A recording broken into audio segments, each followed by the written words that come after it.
Good evening, friends, ladies and gentlemen. Thank you very much for joining the NSE Almus webinar series, for taking your time off to listen to something very interesting. This is the fifth in the series of webinars at a very critical aspect of analyzing the mind of a trader and the behavioral bias. So we've got a few experts on our panel today. Let me first hand over to Mr. Ravi Varanasi, Chief Business Development Officer at NSE.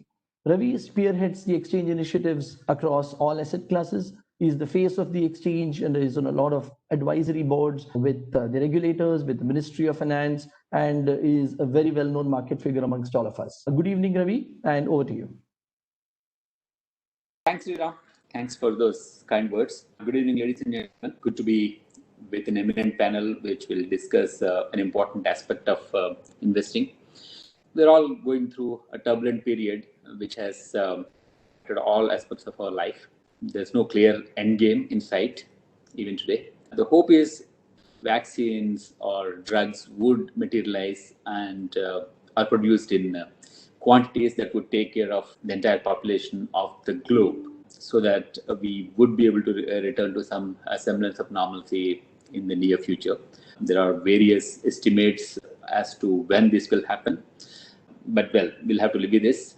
There are a series of political, social, economic decisions which have been taken by the governments across the globe to cope up with the situation with varying degrees of success. Economies across the globe are degrowing at alarming rates. Manufacturing, supply chain, services, everything has been hit. During all the markets are holding up. Exchanges, not just in India, across the globe have been witnessing significant increase in volumes. We have seen close to about 40% increase in our cash market volumes. There has been a significant increase in derivative side. Interestingly, we are seeing large number of new investors getting registered for the first time and taking up investing, and that's an interesting and encouraging sign. In the last during the lockdown period itself, we've added close to about 20-25 lakh new investors. So there has been a significant uptick in that, and we are seeing a significant increase in non-institutional, non-proprietary investing activity, both in cash markets, in other asset classes also. That really is a good sign, and we have seen an all-round improvement in the markets. There are various explanations for the market behavior which we are witnessing. One facet obviously is the behavioral aspect of investing. Behavioral finance attempts to explain the reasons why investors are doing what they're doing. So it is essentially behavioral finance kind of way to figure out why something is happening and how is it happening and why investors are reacting or the market players are reacting in a particular way. It's essentially from the human perspective. Behavioral studies of financial markets have been around for quite some time. They kind of look at what is happening and including market anomalies, what is driving some of these areas.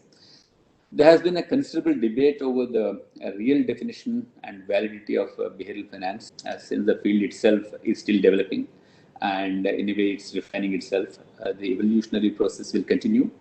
Many scholars from varied backgrounds are coming into the behavioral finance to enrich the field.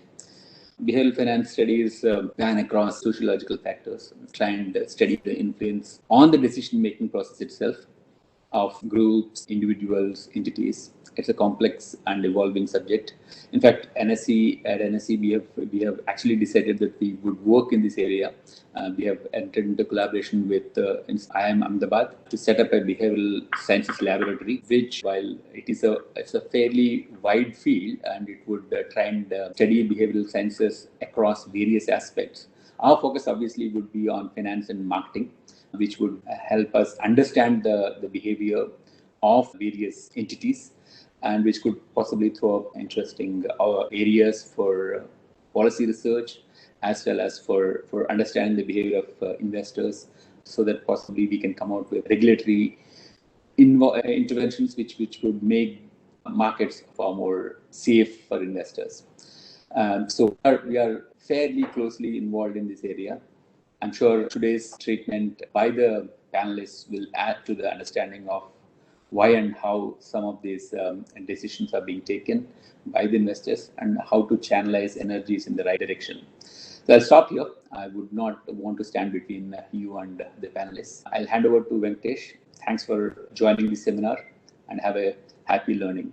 Thank you. Thank you, Ravi. And you have started with an introduction of market insight, and you have set a tone for the webinar to go. It is always a pleasure to associate with NSE, a knowledge builder and a pioneer in digitalizing the Indian equity market and making it globally a top exchange. We are all sure that the shape of the equity market, how the NSE has shaped it, it is a talk not only in India, all over the world. As far as Almas is concerned, Almas is a treasury consulting firm where we focus on exchange rates, interest rates, and commodity rates. We formulate policies, we advise, we strategic consulting we do. We also are pioneer in outsourcing the FX treasuries to the mid-segment people. In addition to this, our core business, we are passionate to have spread the knowledge for the development of financial markets in India. When I say financial market in India, Almas is focused and restricted to the foreign exchange markets, related interest rates, and the commodity space. We conduct annual conferences and we educate the youngsters, the traders, and also the market participants. We provide knowledge. And in addition, we are taking up these issues with the Reserve Bank of India and the government to develop the market and the need of the development. This is what our effort. In coming back to just to share with me the how 30 years back Indian foreign exchange market was there, Indian rupee was there. Sriram may not be there at the time. Thiagu was very much there. Ravi sir is very much there at the time. So the market was very thin, to $10 million is a big ticket deal. Okay, $100 million. Occasionally, a few top corporates used to come, and that was a big news for a month or week. From that, and trading in dollar rupee is just impossible, or I can say it is a crime. Nobody can trade in dollar rupee. Okay, it's a currency just to facilitate the trades, exchange of the trade-related currencies. From there, 1991, we started reforms, global trade developed, and the market has improved. Even I don't think me and Thiagu have never thought that rupee will reach to this stage today, and it is becoming global currencies. If not officially, unofficially, the rupee has attained all the status of the global currencies. However, and in fact, a $1 billion trade will be taking place smoothly without disturbing the markets. That is the stage we have reached. However, the regret is that these benefits of the growth of the markets has not reached to the real user of the market. Those are exporters, importers, and who are common man, this is not reached. It has been not reached, that is sorry part of it. And in my opinion, the RBI's aversion to trading is one of the major reasons for market not developing in India. However, wherever the market is there is an opportunity is there is arbitrage is there, it's a global currency, so people will utilize. We all know that NDF markets developed and a stage reached that the NDF market volumes have crossed domestic market, and RBI has awakened up and they have formed a committee. And in our last conference, we said that rupee should come back to Mumbai, not to London, and GIFT City is open, and slowly the RBI is open to rupee-based derivatives and rupee-based markets. So it's a good sign. I'm bullish on it, rupee market. Similarly, the commodity markets, we have a lot of work to do, whether it is gold or whether it is cotton. In fact, way back in 1950s, Calcutta used to have a cotton market price making mechanism. Our traders were making the price for the world. So we have reversed this thing, and there is no products, no active market, whether it's gold or cotton on the various commodities. So the intention of this today's webinar is that with all these things, almost we have designed a program we called it a Zen and Art of Trading to develop the skill sets of traders, give the market back by trained dealers. The market is definitely going to open, and this trading skill set is very important. And I have come across a book written by Dr. Aris Q. He says about trading to win. I bought this book in 1998 or something. Then I read it. Something is interesting, something is not interesting, and something I'm not able to follow. He was talking more about transformation education. See, one of the transformation education today, Subhashri and Thiagu are going to talk about mind coaching and behavioral bias of the traders is a transformative education, which we have not done in our college, or I have not come across it till 2012. So I did the transformation training. From there, I also understood that for a trader, he need to have a good health. So we have included transformation educations, that is mind coaching. We have also included the physical training. So in this training, we cover all these aspects. And at the end of the training, the trader will not only making the money, he is able to run 5 to 10 kilometers, and his behavioral pattern is considerably changing positive, and that is the reason for contributing the his trading profit. Now, just to take it from where Ravi sir has said that we all know to succeed as an investor or a trader, we need an expertise in economic and corporate fundamentals, investment mathematics, technical skills, and I add, a fine-tuned gut feeling. That is what about the mind coaching or Thiagu is going to talk. The gut feeling, that is very important. Today, the first two are flashing yellow, if not red, for many business. First two means that the investment climate and all Ravi sir said that it's not gloomy, but trading is doing very well. That is an exceptional reasons we have to. After the webinar, you may get reasons why market is doing very well. In my opinion, what matters, not about the economic and not only the economic and corporate fundamentals, not about investment mathematics. It is about your gut feeling that is going to contribute more for your trading to success as a trading. See, today he said the analytical side of the market says that market is muddled, gloomy. Why the share prices are going up? Why the gold prices are going up? Because of the huge cash and nothing to buy. So many things. But fundamentally, it doesn't look that the market has to do. So behavioral side however, behavioral side says that this market sustained the March fall. We have returned, and we are definitely going to have the virus-free world soon. The market will bounce back. That is what market is showing. You people today, at the end of the webinar, have to decide whether to go side the analytical side or behavioral side. With this, I will handing over to Ram Narayan. Ram Narayan is a dear friend of mine, and he started his career as a trader in ICICI Bank. He was there for 6 to 7 years. He's a chartered accountant by education, and then I think he has realized at that stage only to moving from trading to information technology side and all that maybe the more money there. Then he moved to Thomson Reuters. He was country head, and there, Sriram, over to you. Thank you very much. Thank you, Bijur, for very kind words. I know the audience is waiting to listen to the two stalwarts today. We have, and it's more important to new traders, as Mr. Ravi mentioned, 25 lakh new investors and more of them non-institutional. I think the timing is just perfect. Let me first welcome Subhashri Chahil to the panel.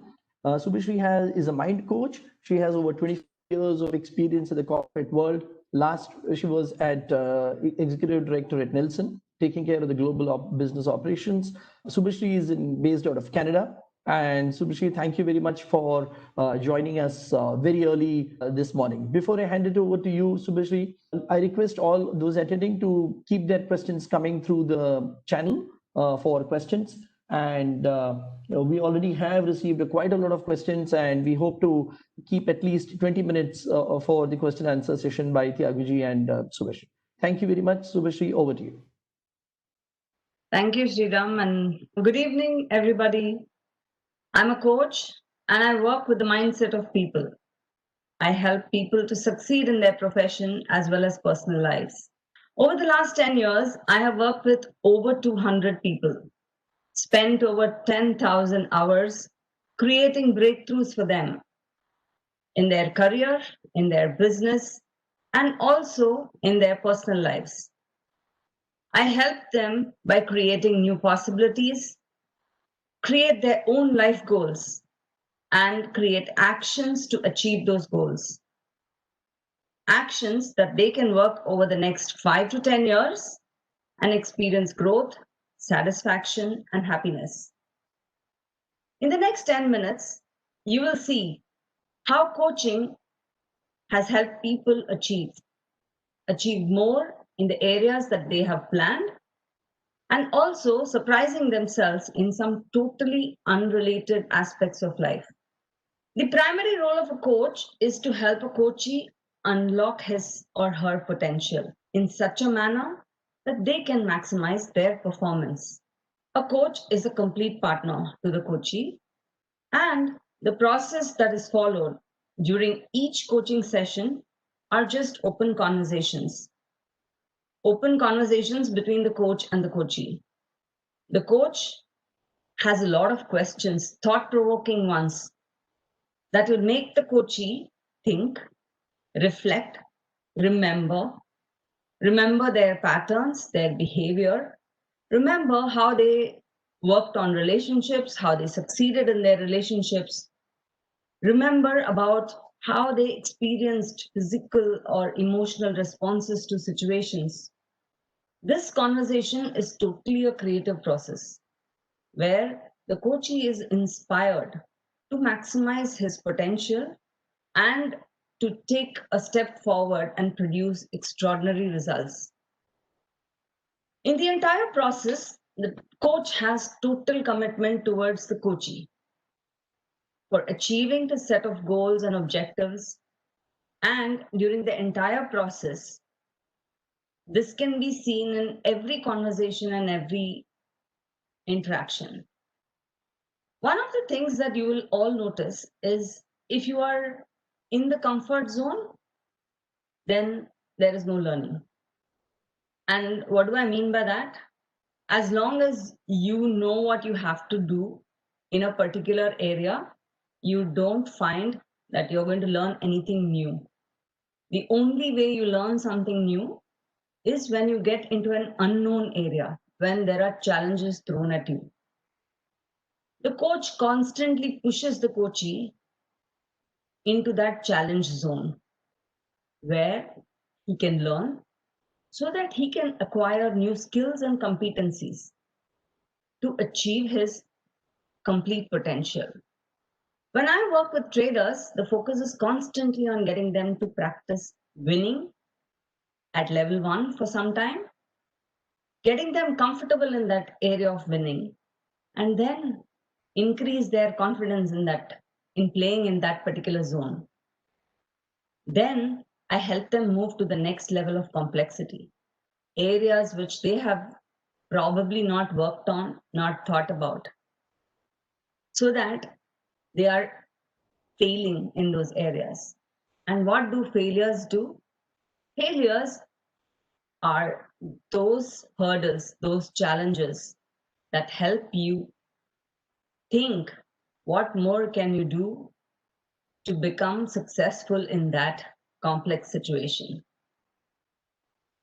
That will help you move to the next goalpost. And that's how a coachee is constantly put into the learning zone. Let's take a look at what coaching is and what coaching is not. Coaching is not counseling.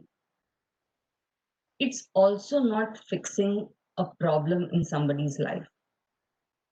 Coaches are definitely not experts at giving advice, and nor are they seasoned professionals in the area that you are an expert in or you are facing issues.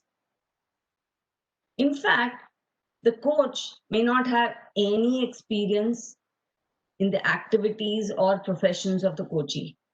For example, I coach traders, but I have never traded in my life. Coach-coachee's relationship is a true partnership in which both sides work together to reach an agreed destination. They develop mutual trust, reliance on each other. They have confidence they build during those conversations. And these are the 3 areas and the pillars of their relationship. During the course of work, the coach always helps the coachee to review multiple options and opportunities. So, choices which the coachee has never experienced before are now possible as new possibilities. And based on needs and requirements, the coach adopts a particular process to be implemented such that the coachee can achieve his goals or the milestones that he has set for himself. At the onset, many coachees are not even aware of what it is that they want to work on. So, the first step is to work with the coachee to understand their background, to help them assess what areas are important, where are they experiencing dissatisfaction, where do they want to reach. In this step, the coachee will define the areas to focus on. And in the next step, given that they have the background and the areas that they want to focus on, the next step is that the coach and the coachee design what is going to be the outcome, what is going to be the end result they want to achieve in that area, so that they can work towards that. Once this beginning and the end are set, the next step is for us to work out over the next few weeks how the coachee can move from level 1 to level 2. That happens when the coachees are made to look at how they are behaving in that particular area, what are their thoughts, feelings, and emotions, and the coachee actually examines every specific action that he takes in the area and sees whether that action could be implemented that way, the way it is meant to, identify gaps that are there, and what were his thoughts and feelings and emotions when he was in that particular zone, when he was taking that particular action. Finally, the coach helps the coachee to understand his strengths, his not so strong points, weak areas, and connects the coachee to the areas of his power, the areas that will actually help him achieve his goals. Scaling new heights with a new mindset and extraordinary results. And that's what the entire process helps the coachee do. I'm going to share with you about Rajesh, who's a trader by profession, a day trader. I was coaching him as a part of the 3-month training program, Zen and the Art of Trading. As a part of the program, he was expected to keep many things, but one of it was daily sheet, which will help him plan his trades. This he was supposed to write at the beginning of the day, what is his plan for the day. And at the end of every day, he was expected to review whether he followed his plan, whether he took actions the way he designed it, or whether he did something else. And during the weekly coaching sessions, we worked together to understand the reasons why he bought, the reasons why he sold, and the reasons why a specific quantity was taken. What stop losses did he take, and why did he take at that particular point? The weekly discussions opened his trading patterns. Like, he was resisting creating a plan. He could not follow his plan through the way he designed it. And how much risk can he take in his mind? How much can he really take? and how much is he really taking. His emotions that tell him it's time to jump off this trade, I can't take it anymore. He not trusting his instincts and his knowledge at that point of time, and many more areas. We work together to set a discipline and to follow through the plan. For over 2 weeks, we worked day in and day out to set this discipline and to make sure he's able to create a plan and review it at the end of the day. And he started seeing results. Major results he started seeing was it started bringing in effectiveness in his trading. He started winning more. He became fully aware of his thoughts, emotions, feelings, and he started realizing how he can become objective when he is taking his trades. Even when the trades are not going his way, he's still able to be objective and take calls on what he needs to do in that particular situation. He started to work on his work-life balance.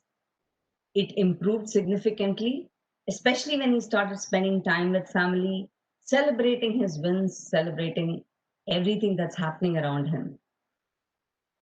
Most of all, he made more money, at least 10x during the three months that he was with us. So the benefits of coaching are immense. It helps you peel one layer after another and brings you into the game of trading. When I'm saying into the game of trading, it means you will be in the zone of trading completely, where you will experience you are more passionate about it. You like to look at the challenges that are thrown at you by the market. You learn to manage your risks well. You learn to manage your internal conversations differently. And most importantly,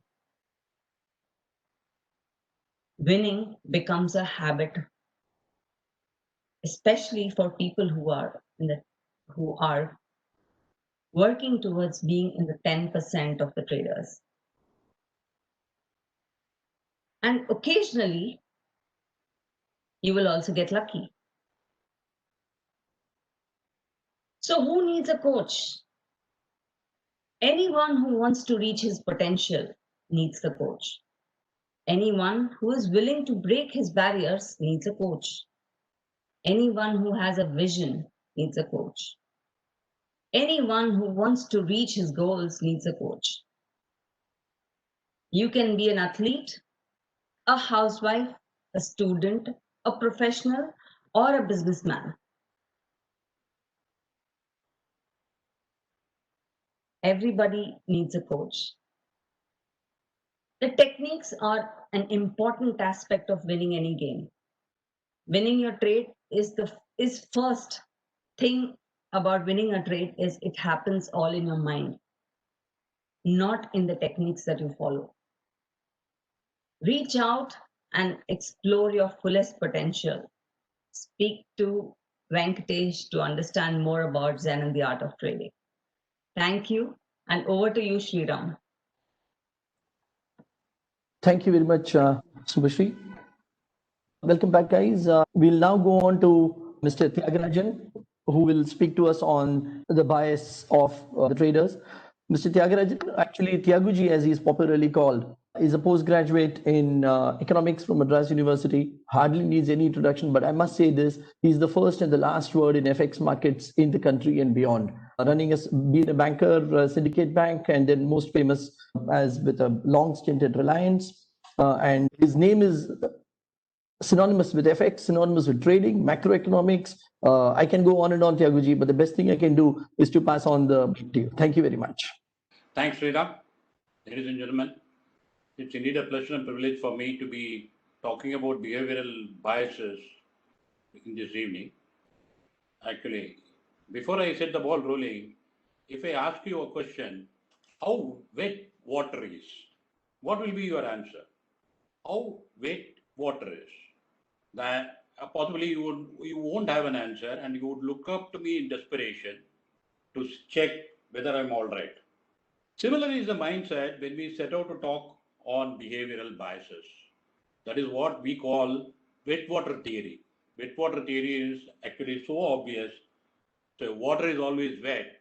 So similarly, behavior is always biased. So there is nothing in this world actually which can change the behavioral biases. But the only thing is actually possibly we should know what exactly are our behavioral biases to go forward. So what we will do, we will have of course, the picture actually possibly it shows the mindset in which we all will be there one day or another, definitely actually.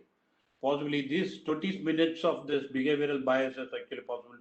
This 20 minutes, possibly it will lift the head. Let's see. Anyway, as we go along, we'll first discuss some sort of a perspective, and then we will see the biases one by one. Possibly the 20 minutes is too short a period to introduce to you all the biases, but still, we will try our level best. The first thing is getting to know ourselves, possibly yourself, getting to know yourself. When I started trading, let's put it, actually, we all want, actually, even now, we all want some sort of a magic lamp at about 9 o'clock in the morning, which will show you whether to buy or sell. As simple as this. You call it as a technical signal, you call it as a fundamental indicator, I don't care. I just want one elusive signal which can tell me whether I should buy or sell so that I make money by the end of the day, I go home. But unfortunately, there is no such thing.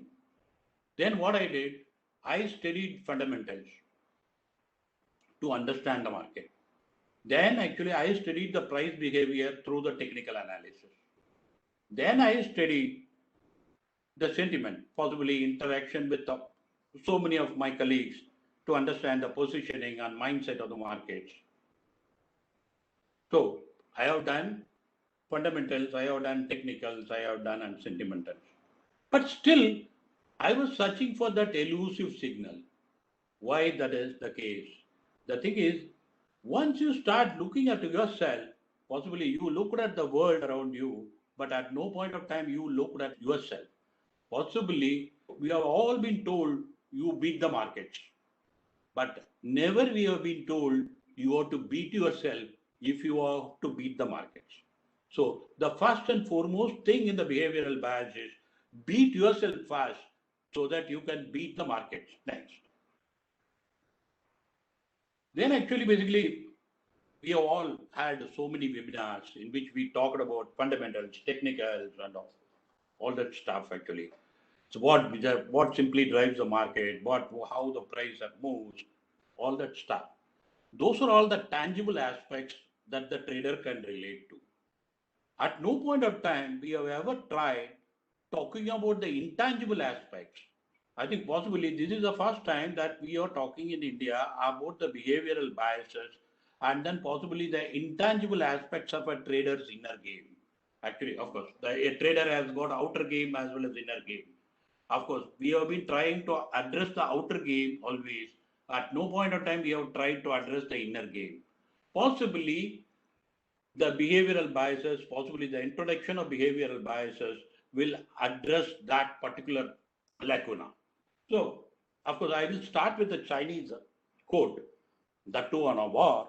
Of course, diplomatically and politically, it is not correct to start with such a quote, but still, actually, the quote is too lovely in the current context. I just cannot skip that. What he says, if you know your enemies and know yourself, you would not lose any battle. That is, knowing yourself as well as knowing your enemy. If you know yourself but not your opponent, you may win or lose. If you know neither yourself nor your enemy, you will definitely lose. This is the kind of this thing. So, what is that? We are in the battle of, let's say, we are in the war room or a dealing room, as you call it, where actually every day you are battling those market forces. And then So naturally, going by this code, you should know both yourself as well as the enemy to win all the battles. What we are trying to see, what we have been doing all along, we are trying to understand the enemy. At no point of time we understand ourselves. So basically, going back to that particular tagline, if you want to beat the market, you have to beat yourself. It is not the market you have to overcome, it is yourself. So going back to the trader's normal dictionary, of course, how many of you would have said the same word, if only and I should have? How many times we would have told, if only I had the perfect entry and exit system, I should not have come into the office today, I won't have lost so much. If only I should not have. These are all the two words which we actually possibly the entire life we would be saying. If only I had bought Reliance at 900 rupees. If only I had bought Nifty at 7,511. Yeah. I should not have sold Nifty at 7,511. Yes. So if only and I should not have. These are all the two words which normally rings in your ears throughout your career. Now, coming back to the subject, what is this behavioral bias these guys are talking? What is it all about? See, basically, let us not confuse between behavioral finance and behavioral biases. These are two different subjects, two different ways of looking things. Of course, for a layman, it doesn't make any sense to differentiate between these two. But for us, actually, possibly, for us, it makes difference. So behavioral finance looks at the market and investor behavior to make sense of what is happening. Similarly, trading psychology that comes along with the behavioral finance, naturally, it just is an observational assessment of what traders do from the psychological perspective. So both behavioral finance as well as the trading psychology, they are from a third person perspective. Both are looking at the market.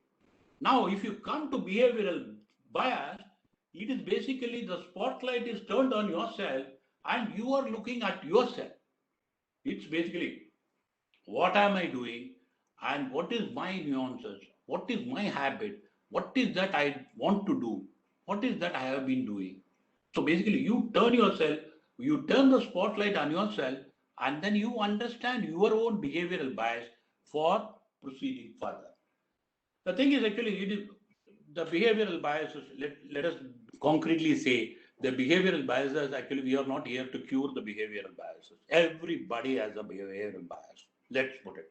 The only thing is, actually, it is just like saying everybody has got COVID-19. But the only thing is you have to test and find out whether this guy is a positive patient or a negative patient or something like that. Similarly, you have to test yourself whether you have got a positive behavioral bias or a negative behavioral bias. But of course, at the end of the day, every one of us has got behavioral bias. So we are not actually basically in the next 15 minutes, we are not going to find a cure for all those biases. The only thing is we are just handholding you to see what is the behavioral bias that you have got as of now. Now, as we go along, actually, possibly the father of modern day economics, father of the markets, this guy himself was trading. Actually, possibly there is nobody in this air who would have had a better economic knowledge than John Maynard Keynes. Unfortunately, he was not able to beat the market. Of course, he had a small endowment fund to play with, of the King's College endowment fund he was playing with, but he was not able to beat the market. And of course, all of you, possibly the traders around us, all of us would have read John Murphy's book. At least, possibly, we would have carried that to home at least once. Can you believe John Murphy was the disastrous technical trader that we have ever seen, actually? So basically, an economics guy is also some sort of a mediocre performance in trading. As for then, exceptionally a technical guru, he was also not a very good trader per se. So what has kept them behind? That's a basic point actually. So that is why actually, of course, she was showing the Warren Buffett quote. Almost he was saying it is not the IQ that matters. It is a emotional stability that matters. So that is where we are going to see these behavioral biases, and then from behavioral bias, examining the behavioral biases that you have, then possibly your trading can be much more successful. That's a basic point. Then next comes emotions and behavioral bias. Of course, there is a wrong feeling that a successful trader normally keeps his emotions under check. Absolutely not. Actually, possibly, I think most of us can relate to how Dhoni behaves in the field. Dhoni normally keeps his emotions under check. Everybody says, well, he is a master of emotions. If I can say, he only checks his behavioral bias. At no point of time he checks his emotions. His emotion nobody can eradicate, or nobody can erase the emotions. Emotions are there, going to be ever. But only thing is the behavioral biases may possibly change from person to person. A Dhoni reacts in a particular way and a Kohli reacts in a particular way. Possibly that is the kind of analogy I think you can very well appreciate. So basically, by getting a success in the dealing room, it need not necessarily be a big celebration of success, but at the same time, you keep your behavioral biases under review and you can easily be emotional as such. So then you come to this reasoning matrix. Actually, this is a simple matrix which catches the entire concept. A right reasoning associated with a good outcome, naturally your skill gets upgraded. Naturally, you have done a very good analysis, fundamental analysis, technical analysis, you have taken a position and that position has given you money, then naturally a good outcome, naturally your skill upgradation, possibly you are a skilled man. That is actually the market gives you some sort of a certification that you are a skilled man. Then right reasoning with a bad outcome. This is what we are all used to. That is actually what is called bad luck, actually. Nothing more than the bad luck. Actually, we have got a very good analytical skills. Yes, fair enough. At the end of it, if it is not followed by a good outcome and eventually it happens to be a bad outcome, then naturally a bad luck. Same. Sometimes what happens, wrong reasoning and good outcome. Your guy sitting next to you, he doesn't read any fundamentals, he doesn't read technicals, he just buys or sells according to his gut feel, and then he gets into some sort of a good outcome. Actually, it may not be regularly, but of course, the first few good outcomes come. Naturally, it is good luck, as simple as this. And then a wrong reasoning, naturally, it will lead to bad outcome. That is going to be the mistake. So naturally, in this quadrant, that skill to mistake, this is the path that we are going to travel on and off. So from committing a mistake, you are going to get a skill. From getting a skill, you are going to commit a mistake. This behavioral bias is all about this journey from skill to mistake. Then, so what am I to do now? Okay, behavioral biases. Of course, we are going to explain each behavioral bias in the next 10 minutes. But the only one advice I will give you, the fostering the trust.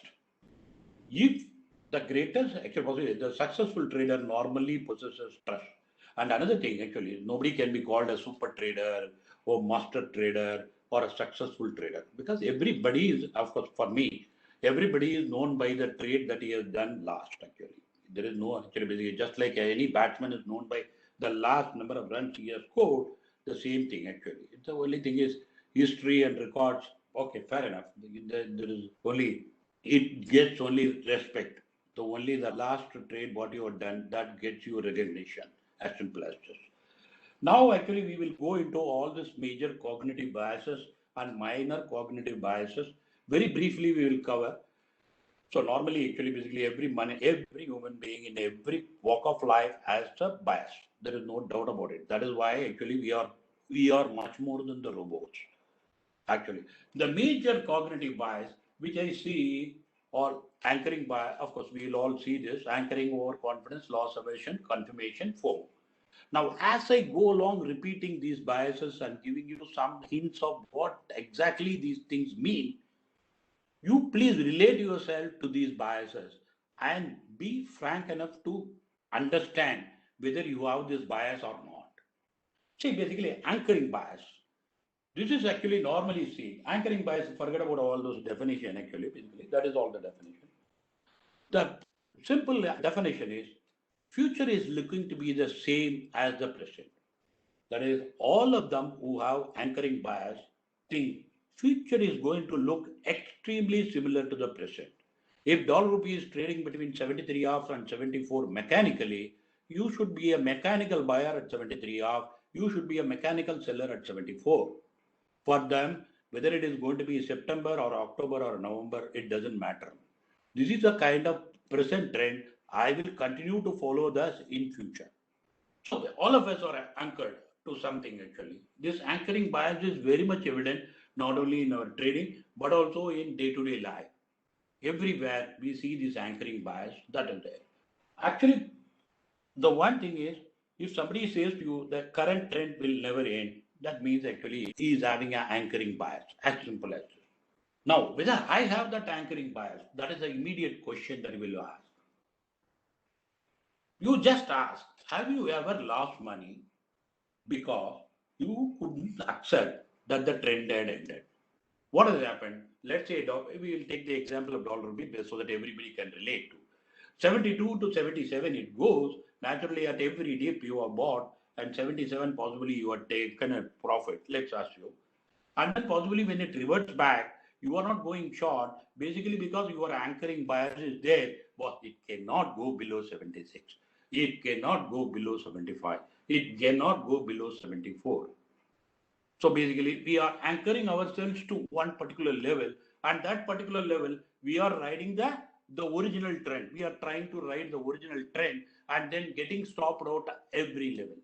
So whenever you see yourself losing money because you didn't accept that the trend has ended, then you have got anchoring bias. How I overcome anchoring bias? The only thing is possibly you should look at the short-term charts. If you are a short-term trader, you should look at the long-term chart. If you are a long-term trader, you should look at all the time frame charts. You actually basically, everybody has got an anchoring bias. To eradicate anchoring bias, the only way is to look at the technical gurus, as simple as this. Then this one, an overconfidence bias. The overconfidence bias, if I can say, I won't get it wrong. Actually, possibly every one of us must have come across some hundreds of people in our trading groups, and everybody has got a personality, and everybody has got a predominant bias. So naturally, you would have come across somebody who would have told you, "I will never get it wrong." Yeah, possibly that is the overconfidence bias.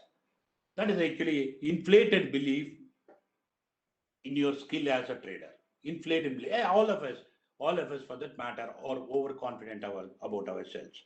So there is a bit of difference between being overconfident and being arrogant, actually. Being confident, overconfident, arrogant, actually. Maybe sometimes actually we will go arrogant. Basically, at that time, the overconfidence bias is very dominant. At that time, we go arrogant, and the market teaches you lesson immediately. So the overconfident bias, normally they say, I will never get it wrong. Whether I have got overconfidence bias, whether if you want to check yourself, you just ask one question. If you had been stopped out on a trade recently, of course, you can recall the trade. If you have been stopped out on any trade recently, and immediately you are not willing to accept the defeat and then go and trade the same currency on the same direction. Let's say you have gone long dollar rupee and you have been stopped out. You are not willing to believe that the dollar rupee can go down. So immediately you go and buy dollar rupee. Immediately. That is, you get stopped out and you go and commit the same trade. So this is the overconfidence bias. Then actually basically number of trades. That is another indication actually. The overconfident guys, what they will do a number of trades. Sometimes they will run some 30-40 positions and then take pride in saying that I ran some 30-40 positions across the board. All of them can never go wrong. The only thing is, out of the 30 trades, it may so happen 10 trades may end up in money and 20 trades may end up in loss.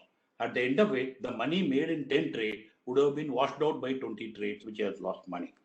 So the only thing is, when you start over trading, then you believe that you are having an overconfidence bias. Then loss aversion bias. If I ask you, boss, you bet your entire life savings with me, 85% of your life savings you give it to me, I will double it, or you 15% chance of you losing it. So basically, I take all the money from you and I say 85-15 is the odds. 85% you double, 15% you lose. I am sure none of you will give any money to me because we are always averse to losing actually. Because it is not the money that we are going to gain that matters. It is the money that we are going to lose that matters actually. So this is a loss aversion bias. But what is the problem with this loss aversion traders? Actually, honestly speaking, the guys who has loss aversion, theoretically speaking, they should be having less losses. But unfortunately, they will be having higher losses. So, are you loss averse? If you are loss averse, naturally what happens, you set a stop loss and then go on revising the stop loss every 5 minutes. If you are doing it, then you are loss averse. And then you will naturally make more losses. Okay, confirmation bias. Confirmation bias, you just ask, actually basically you have a view and then you try to find out the reasons for that view going right.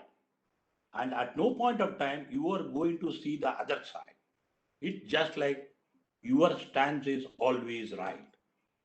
So the confirmation bias, we all have confirmation bias. We always confirmation bias. At now every point of time, the confirmation bias slowly evolve into ego. If ego evolves, then what happens? Attachment to the trade. Then actually you will never stop out of your trade and possibly you get so emotional with the trade. Then what happens? The losses mount. So confirmation bias is the one thing that we have to watch out. Next is FOMO bias. This is actually FOMO as next FOMO bias. This is FOMO actually basically it has entered the dictionary in 2013 actually. So basically everybody knows fear of missing out. That too in this pandemic era where you are working from home, this FOMO bias is very much actually. That is why so many people have opened the demat account. Actually, basically, everybody wants to make money just because the other guy has made money. Actually, as simple as this. The FOMO bias is a very dangerous. All other biases actually okay, absolutely no problem. The fear of missing out, the peer pressure, actually, this is going to cause immense pain for you. So basically, that is why actually the FOMO bias somehow you have to avoid. I'm just running through the minor cognitive biases.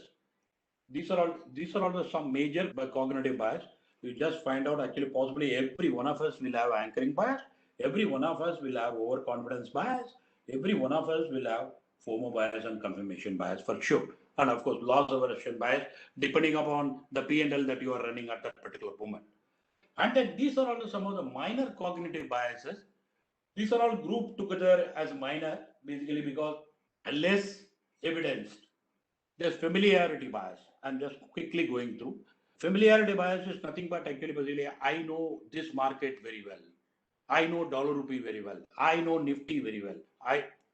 I think that is the end of the story.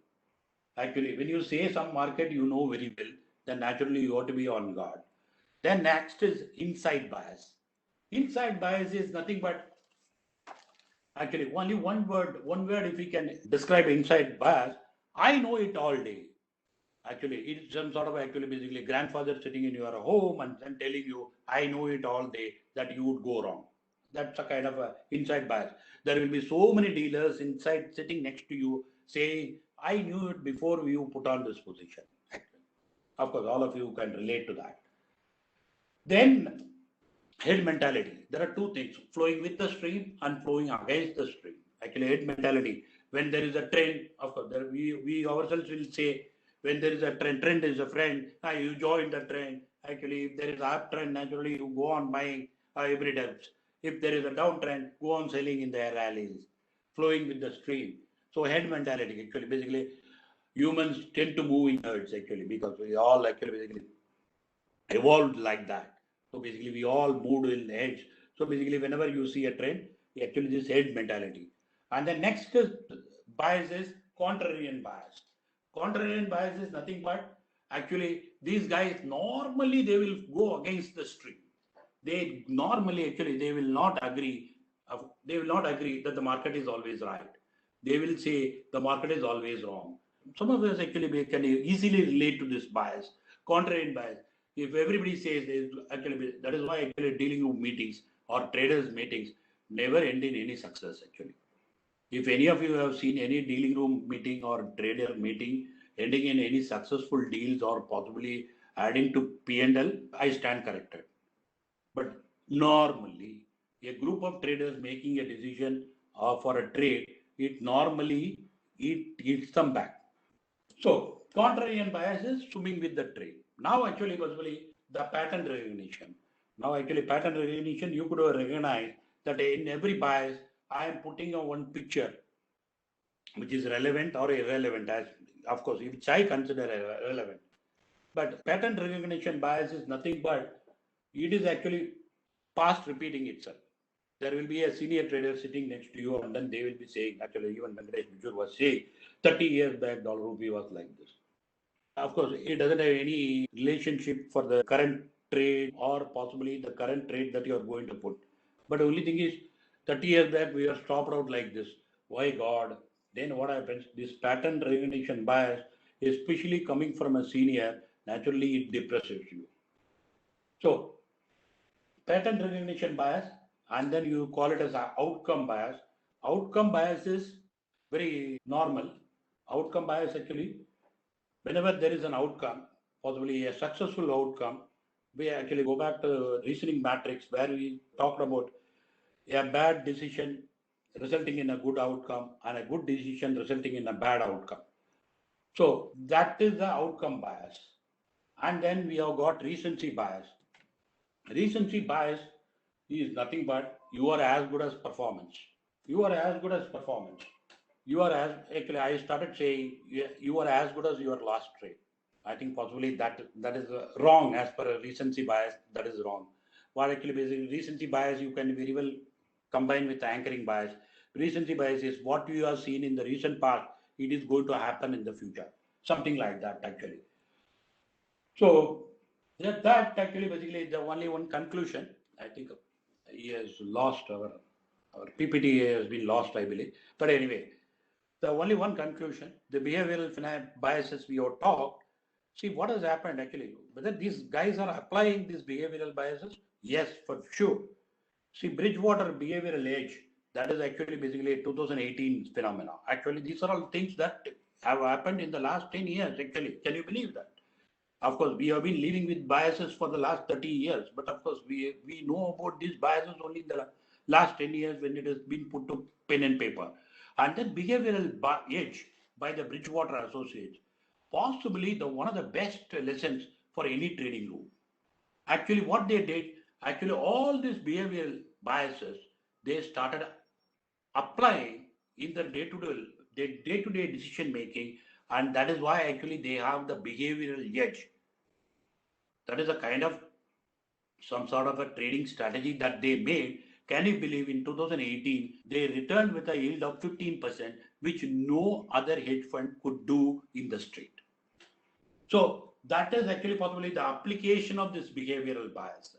Putting all together, what I have told you so far. So basically, I have given you some hints about 5 plus 6, 7, 5 plus 5 majorly, 10 biases. You put pen to paper and see yourself where you stand on each of these biases. If you stand on a, let's say, particular bias, you just cannot get rid of that bias. Let me put it honestly. You can only mitigate the impact of that bias once you understand yourself and once you understand the market. Possibly, I think the success is almost at your doorstep. Thank you very much. Thank you very much, Thiaguji. That was really, really insightful. And I'm sure many of the traders, young and experienced ones, took a lot of benefit from you. I'm going to straight away jump into questions. The questions have been pouring into the question screen, Thiaguji. So I'm going to we'll do a rapid fire. I'll take as many. I've aggregated a few. There you go. First one. Loners are successful traders. Shocking. Please explain. Yeah, one particular point I did not cover actually basically because of the lack of time. See, basically, bowlers aren't in pairs. let me put it, actually, loners, introverts, it may be a shock to you to listen, but I have observed and I have done reasonable research in this area. Loners and introverts, they make very good traders. And extroverts and possibly the team, actually, I was just mentioning about the, of course, some of you can very well relate to the team meetings and all that stuff. You tell me one instance where your team meeting has ended in a successful trade. Absolutely not. The success rate will be very, very low. The only thing is, loners normally they make very good traders. Yeah, of course, in the current context, work from home experience, there are so many people who are telling, well, just because there is no guy sitting next to me, I am easily trading. I am possibly expressing myself with more independence rather than somebody sitting next to me and finding fault with whatever I am doing. Of course, we all have had people who are sitting next to me and saying, boss, this is RSI, this is stochastics, and why are you doing this? Why are you doing this? And then on top of it, your chief dealer and always interferes and then ask you not to do that, not to do this. So whereas in work from home atmosphere, you have more liberty and possibly no interference. That is why loners make good traders. Thank you. So you're saying work from home is more productive from that perspective. While we go on to the next one, Thiaguji, this is attacking a lot of people, this concept of FOMO. It's like people are chasing the rainbow, the dreams every now and then, every day, and then finding out to be on the wrong end of the stick. How does one manage this, especially new traders? How do you manage this FOMO? See, basically, the FOMO bias normally happens in exceptional market circumstances. Let me actually basically, if FOMO bias is going to be evident in any market, you be very, very certain that this is an time. So actually, probably we are going through a exceptionally very difficult time.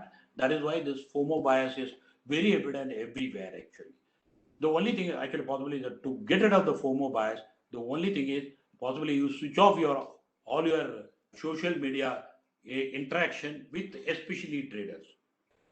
Social media interaction with traders, if you switch off, possible and possibly with your friends who are possibly you will always say, I went long. Actually, basically, what we see FOMO bias is nothing but evolution of that speculative bubble that we used to talk about in the 1970s and 80s. The only thing is this FOMO bias. Actually, the only thing is you want to get rid of it. Actually, it is a very, very dangerous bias, and possibly it makes your actually possibly at some point of time you feel that actually you degrade yourself, possibly your self-esteem goes down. At no point of time a trader should see, he should never accept his self-esteem to be going down. So FOMO bias, please get rid of it. That's the only advice that I can give you. Thank you, Thiaguji. I think that's the best advice that people are looking for and very useful. Now I'm going to bunch a group of questions from young investors, first-time investors, young investors. And one common question comes along is, when my stock fails, how do I handle the emotional stress and how do I recover? See, one thing you got to understand actually, one failure or one success doesn't make a one good trader actually. See, basically the one thing is the entire life is there to trade here. Why are you worried about one success and one failure? Just because one trade has gone into failure, it doesn't mean that it has everything has ended. The only thing is actually basically you want to fight yourself back into the game. That's the basic point actually. And that is actually basically checking the behavioral biases. That's the basic thing. It's a loss aversion bias. Possibly it will lead to a loss aversion bias and checking the behavioral biases. Once you start tracking these biases and making yourself receptive to what the market is teaching you, because market teaches you every day. If you had gone wrong in a particular trade, possibly there should be 1 2 3 reasons that should be behind that. Why not you list those reasons and possibly avoid in the next trade? It is actually basically at the end of it, losing money or making money, that is not the success here. The only thing is you have to start enjoying the trading. If you, as long as you enjoy the trading, as long as you possibly learn to know yourself, basically you are also evolving. It is not that the same Sriram of 1990s is there in 2020s. It's definitely a different man. Similar thing. So you learn to know yourself. Once you learn to know yourself, possibly your trades, whether success or a failure, it doesn't impact you as much. Thank you, Thiaguji. A very good question from a banker. The difference between the mindset of an FX trader and an equities trader? My feel is actually all markets are one and the same actually. Whether actually basically at the end of it there is a bid, then there is an offer, and you are going to eat actually. As simple as this. There is no actually basically all the markets for that matter are totally integrated, and possibly the direction, objective, and time. All the three are almost same nowadays actually. So I don't think there is going to be any big difference between an equity markets trader and possibly the way in which actually your limit structure and all the stuff, that tangible aspects that can be defined. But intangible aspects which we talk, I think it remains the same, irrespective of whatever the markets you trade. And possibly even the bullock market in the shanties that you see, the same behavioral biases are applicable there also. As simple as this. There is absolutely no difference. Excellent. One different question. What do you think is the direction of the behavioral bias going to be in the US dollar following or in the run up to the presidency elections? See, we are talking about the intangible aspects. Of course, we are not talking about the tangible aspects. Tangible aspects, actually, every possibly there would have been at least 5-10 webinars that would have been done by Bijur, where actually he talks about fundamentals, technicals, and all the normal stuff. And as far as the behavioral bias of the market, see, basically, not sure actually, basically, it is a tangible aspect, it is not an intangible aspect. Actually, I think we will cover the intangible aspect today and leave the tangible aspect for another day, actually. I'm going to read out the next question that's just come. This is for you, Thiaguji. Do you feel sunk cost fallacy and disposition effect is also one of the reasons for unsuccessful trading? No, actually, basically, see, I think the technical parlance of behavioral finance he has introduced, but the same thing which I have covered in the common man's language. Indisposition effect is nothing but actually the thing is the money that you make in a loss-making position and the money that you make in a profit-making position, what is the kind of impact that he has? I think at the end of it, it is all about behavioral biases, possibly anchoring bias or a confidence bias must have given rise to that particular indisposition effect actually. So nothing much to say about it actually. Honestly, actually, we are talking about the behavioral biases, and we are actually this is the first dimension, and possibly he is talking about the second dimension. Sure. The last question, in the interest of time, Thiaguji, is directly towards you. Do you have any behavioral bias? What is your biggest behavioral bias? If so, how did you manage the implication? Yeah, honestly, I have a lot of behavioral bias. Actually, honestly, I have a lot of behavioral bias. Possibly the overconfidence bias. Actually, I have overconfidence bias. There is no doubt about it. At some point in time, I think actually, boss, I know everything in this market. Actually, let me be very honest. Because even a donkey which spends 30 years in a market, naturally, by then, donkey should have known what is a market. Actually, that is the simple logic that I used to apply. But unfortunately, the donkey doesn't know anything, and then market teaches you some lesson or other over the period of time. So overconfidence bias, obviously, actually, I think that has set me back. A lot of times it has set me back. So, and then possibly just because of the overconfidence bias, people think actually this guy knows a lot of things. It is bordered on arrogance at times, yes. So basically, yeah, I am actually a victim of overconfidence bias. Definitely. Thank you very much for all participants and all the faculties for making this session very alive. And anything you need on this further, whether about it is Zen or about more of Thiagu's behavioral bias of the trader, Thiagu's talk on behavioral traders, bias of the traders, you will see Thiagu more and more in this space of teaching in the days to come. Thank you all. Thank you NSC, and thank you one and all. Let us see once more. We are likely to have our annual conference soon this year 2020, and we will definitely see you all guys there, and that is an opportunity to meet again. Thank you.